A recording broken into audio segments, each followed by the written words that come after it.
Bismillahirrahmanirrahim. Assalamualaikum warahmatullahi wabarakatuh. Hadirin kaum muslimin dan muslimat sedang jamaah salat Isya dan tarawih insyaallah dimuliakan Allah Subhanahu wa taala. Alhamdulillah pada malam berbahagia ini kita memasuki pada salat tarawih kita malam yang kelima Ramadan tahun 1445 Hijriah. Terlebih dahulu izinkan kami menyampaikan beberapa informasi sebagai berikut. Kepada para jemaah yang ingin menyumbangkan menu berbuka puasa baik secara tunai ataupun non tunai, ini dapat menjumpai panitia Masjid Jami dan Cakaram Kota Semawe. Dan berikutnya juga kami dari panitia Masjid Jami dan Cakaram Semawe mengucapkan jazakumullah khairan katsira kepada jamaah yang telah menyumbangkan sedekahnya. Mudah-mudahan menjadi amal tambahan. Amin ya rabbal alamin. Supaya dapat mengedahkan kotak amal yang belum beredar dan anak-anak kami supaya dapat mengambil sab tersendiri di belakang orang dewasa demi untuk kesempurnaan ibadah kita bersama. Berikutnya kami bacakan tertib pelaksanaan ibadah salat Isya dan tarawih pada malam yang berbahagia ini, yaitu malam kelima Ramadan 1445 Hijriah. Adapun yang bertindak sebagai imam salat Isya dan tarawih kita pada malam yang mulia ini, yaitu Tunku Muhammad Ali Abda Al-Hafiz. Pembaca selawat pengiring salat tarawih kita dipimpin oleh Tunku Amir dan Tunku Ismail Daniel. Sementara kurang lebih 15 menit ke depan, mari sama-sama kita dengarkan ceramah Dr. Sian Mau'idah kita pada malam yang mulia ini. Insyaallah akan disampaikan oleh guru kita Abi Haji Sulkarnain Junaid dari Lampanyang. Demikian, billahi taufiq wal hidayah. Assalamualaikum warahmatullahi wabarakatuh.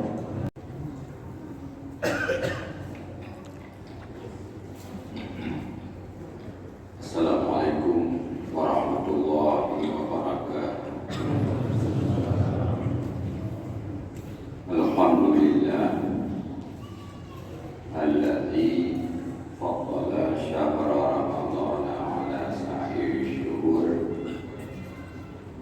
Wassalatu wassalamu ala sayyidina Muhammad wa ala alihi wa ashabihi wa atba'ihi ila yaumil wahyi wal nusyur.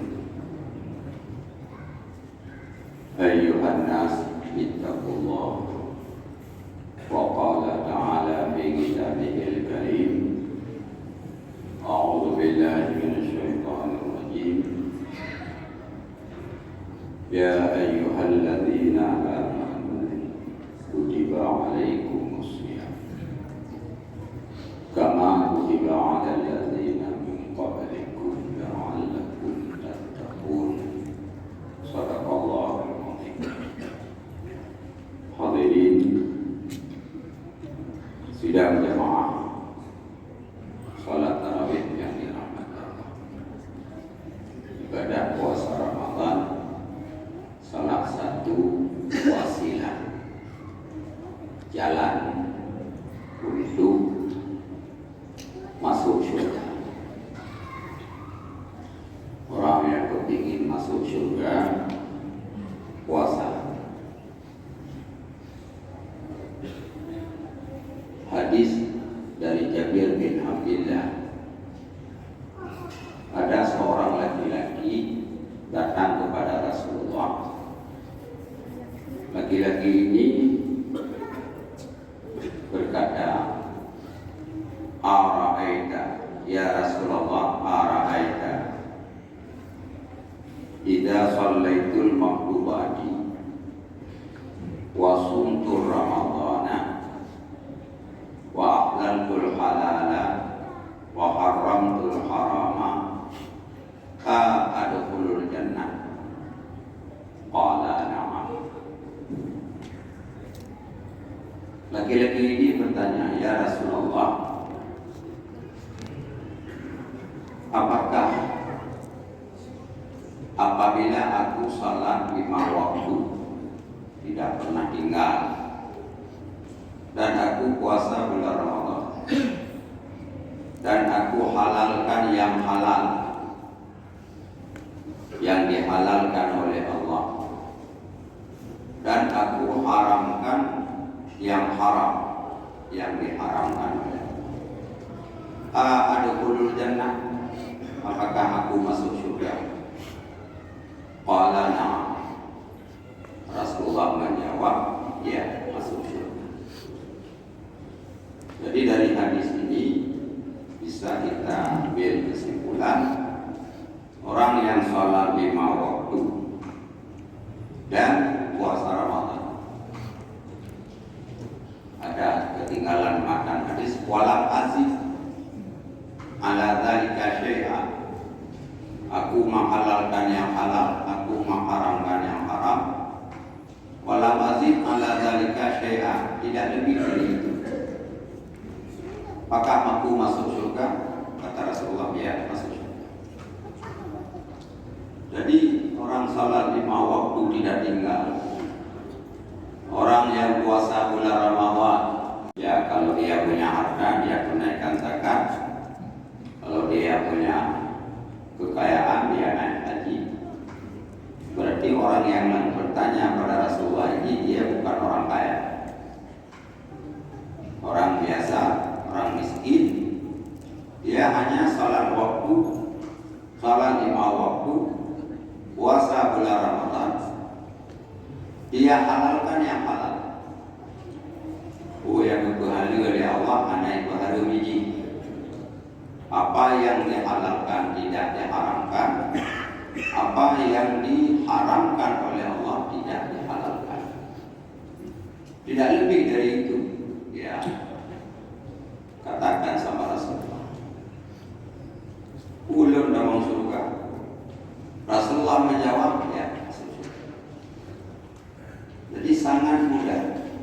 Cuma yang dengan tanya ulun kecil, tanya ulun biasa, puasa Ramadan dengan yang berpahala oleh Allah beda berpahala oleh Allah. Karena ulun berpahala umpan. Katanya pada pegangan buku atau upah itu menghalalkan yang haram, tidak menghalalkan yang diharamkan oleh Allah, dan tidak menghalalkan yang diharamkan oleh Allah, tidak mengharamkan yang dihalalkan oleh Allah. Yang kagak berhala oleh Allah hanya berhala, hanya lebih daripadanya, tidak mau surga, tidak mau surga. Di salah satu ibadah yang bisa mengantarkan kita ke surga adalah puasa Ramadan. Yang kedua, puasa Ramadan bisa mengampuni dosa. Rasulullah bersabda, "Man shoma Ramadhana imanan wa ihtisaban, ghufira lahu ma taqaddama min dzambi." Siapa yang berpuasa bulan Ramadan karena iman, karena dia percaya bahwa ibadah puasa itu perintah Allah, dia berpuasa karena Allah meminta. Ada yang berpuasa karena malu sama mertua, atau dia berumur saja nggak ke kota, itu bukan karena Allah. Waktu sabar dan mengharap pahala ikhlas karena ghufira lahu ma taqaddama min dzambi, diampuni dosa yang sudah terjadi. Jadi ibadah puasa bisa menjadi penghapus dosa, ulang rinso, ulang deterjen, ikut kesehatan. Yang ketiga, ibadah puasa Ramadan bisa mendidik hawa nafsu. Karena hawa nafsu ini bahaya. Bisa kita menundukkan hawa nafsu untuk taat kepada Allah Subhanahu wa taala. Karena dalam sejarah kejadian hawa nafsu tidak dia condong kepada kebaikan. Haidim kegur nafsu tetap hiji berle kemangan ke ibadah itu nafsu. Makanya dalam syarah Minhajul Abidin yang ditulis oleh Imam Al-Ghazali, beliau menjelaskan bahwa kita orang bodoh yang bukan orang alim, apabila mau melakukan sesuatu, pendapat yang kita minta sama nafsu kita. Bila kita mau melakukan sesuatu, minta pendapat sama nafsu. Kalau kita orang yang tidak alim, begitu disampaikan oleh Imam Al-Ghazali. Sesuatu dilihat dalam ayat Quran kita tidak mampu, halalkah atau haram. Mau baca hadis tidak mampu karena kita bukan orang alim. Tidak ada ustaz di samping kita untuk meminta pendapat. Lalu di mana kita minta pendapat? Tanya empat nafsu, ukatim, Tuhan. Bila ikul nafsu kapayo, bila ikul nafsu kau datang, bila ikul nafsu kau kerjakan, itu tanda tidak baik. Yang tanda anak. Tapi bila ikul nafsu Allah, hari saja, payah, susah, itu tanda pekerjaan itu baik.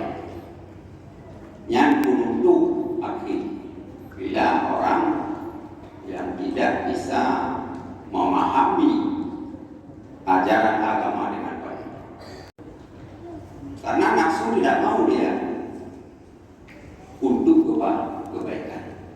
Yang pasti dia ingin enak sendiri, menjawab aja atau kumangan. Jadi hawa nafsu tidak mau tunduk kepada Allah, maka salah satu wasilah jalan untuk menundukkan nafsu kepada Allah ibadah puasa. Karena nafsu ini bahaya, lebih bahaya daripada 70 syaitan. Lebih bahaya pada 70 syaitan. Lebih bahaya nafsu daripada 70 syaitan.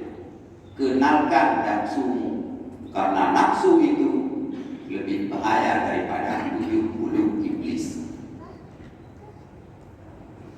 Dunia berbagai macam kejadian, peperangan, perang saudara, pagi tapi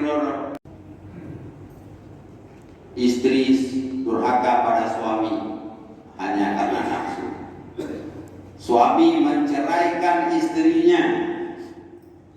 Dalam Quran betul ribai di mana Quran. Kalau dibelibet, dikurung juga. Yang diizin dalam Al-Quran 3, tapi ada orang laki-laki menceraikan istrinya 1000 kali. Berarti kan 10 juga datang. Itu karena nafsu. Anak durhaka sama orang tua karena nafsu. Bertengkar dengan tetangga karena nafsu. Putus silaturahim karena nafsu. Pak Pilek barusan terjadi pengelubungan suara karena nafsu. Atau tidak? Belum. Karena nafsu. Terjadi penipuan berbagai macam di tengah-tengah masyarakat karena nafsu. Begitu bahaya nafsu. Itu bahaya nafsu. Maka disebut nafsu itu lebih berbahaya daripada 70 syaitan. Salah satu penyebab atau wasilah untuk untuk nafsu ini tunduk kepada Allah, semakin mau dia melaksanakan ajaran agama dengan benar, jalannya adalah ibadah puasa.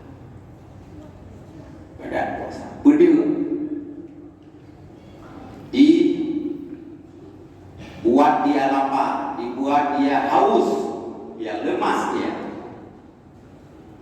Tak beda, dengan nafsunya baru tunduk. Hadirin yang dirahmati Allah, saya punya seorang teman di Mekah. Ada guru dia, almarhum rahmatullah alaihi. Pada satu hari dia kepingin makan nasi goreng, awatan gurih. Karena tahu dia ini keinginan nafsu, dia beli satu bungkus Indomie, dia rebus sampai jadi bubur. Gerubuk Indomie, kalau kayak agak-agak. Akhirnya dimakan. Ketika dia makan, muntahlah dia. Dia ngomong, jauh, kalau kayak agak-agak. Dia ngomong sama nafsunya. Jauh rasa beka lagi yang kekal nyamnya terbakan lapasan saya gimana itu ambil buka-bukaan jauh lihat ujrah. Akhirnya dikasih tutupannya, nggak mau saya makan kalau kamu. Murid dia itu, muridnya pun makan muntah dia. Ketawa si guru ini. Nah, kayak ginilah kau ajarkan nafsumu, supaya nafsumu jangan enak-enak aja dia yang mau, supaya dia mau tunduk kepada Allah. Ini yang dirahmati Allah. Ibadah puasa yang bisa terampun dosa, ibadah puasa yang bisa mengantarkan kita ke surga, dan ibadah puasa yang bisa mengendalikan nafsu dan mendidik hawa nafsu kita. Apabila ibadah puasa kita lakukan dengan penuh adab. Kesimpulan. Baru puasanya di Bampun Dasyadayo, baru puasanya diindak kita ke surga, baru puasanya dibeli nafsu apabila kita melakukan ibadah puasa dengan menjaga adab-adab puasa. Kalau puasa tidak ada adab, ada pun terpokal gitu. Maka kata Rasulullah dalam satu hadis, rubba sha'imin hadduhul ju'u wal 'atash. Banyak sekali orang yang berpuasa, tapi yang dia dapat lapar dan haus. Tapi putra yang gedemeli orang puasa, dia nganggrah, sampai terbenam matanya. Yang ada haus lapar. Fahala mana? Tidak. Nyogkeun puasa pohro, menyiksa diri, membunuh diri, hanya tahan haus, hanya tahan lapar, tidak tidur sama istri, dalam uro tarik yang lainnya tak gerak, kiban tersiksa. Sementara pahala puasa dibatalkan oleh berbagai macam tingkah laku kita. Ini namanya puasa menyiksa badan. Puasa yang seperti ini tidak bisa menjadi penunduk hawa nafsu, tidak bisa mengantarkan kita ke surga, tidak bisa menghapus dosa. Ada qaulaz zur wal amala bih, falaisa lillahi hajatun ayyada'a ta'amahu wa syarab. Orang yang tidak mau meninggalkan ucapan kotor dan tidak mau mau meninggalkan perbuatan kotor, Allah tidak butuh supaya dia lapar dan haus. Anda tin bapak dari pegang macam-macam, yang Tuhan hanya berleh dengan kotor. Artinya tidak ada faedah ibadah puasa kita. Kenapa?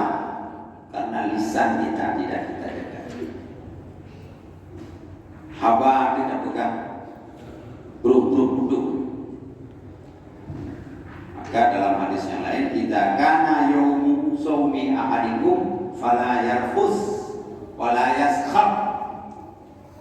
Apabila kamu hari-hari puasa, jangan kamu rafas. Apa itu rafas? Ucapan, perbuatan yang menjurus kepada pornografi, pelecehan seks. Dengan puasa, dengan berapa kuyuyu. Nya lagi ada puasa aja. Ubena apa? Landu. Bagi yang mana? Sedang puasa. Sedang puasa, sedang berbohong, sedang puasa, sedang menonton porno. Sedang puasa, sedang main game. Sedang puasa, sedang berbohong.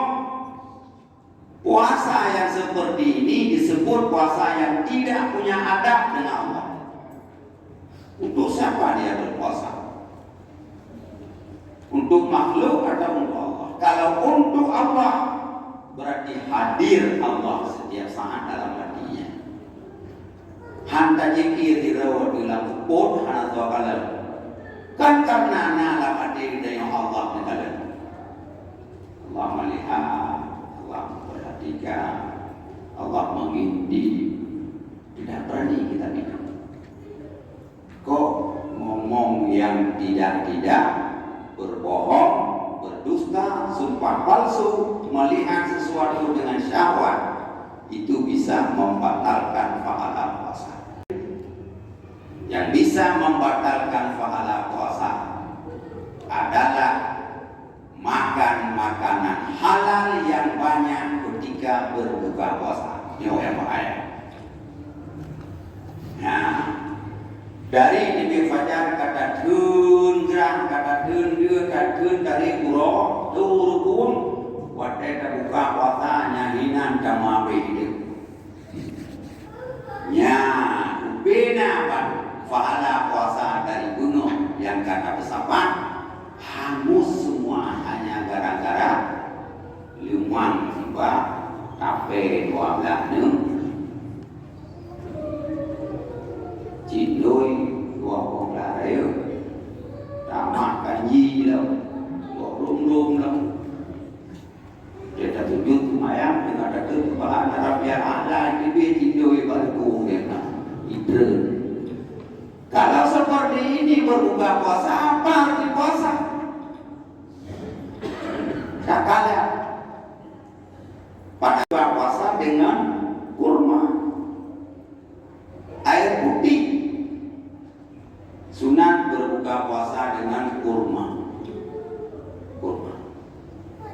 Wa illam tajid, kalau tidak ada kurma, fabilma, dengan air putih.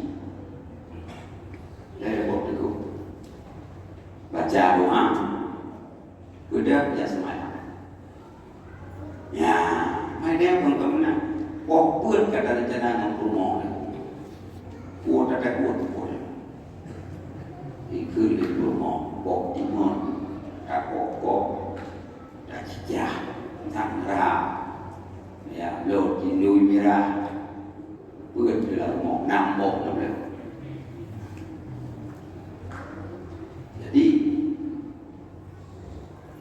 apa namanya? Rakus pada saat berbuka puasa bisa menghilangkan pahala puasa.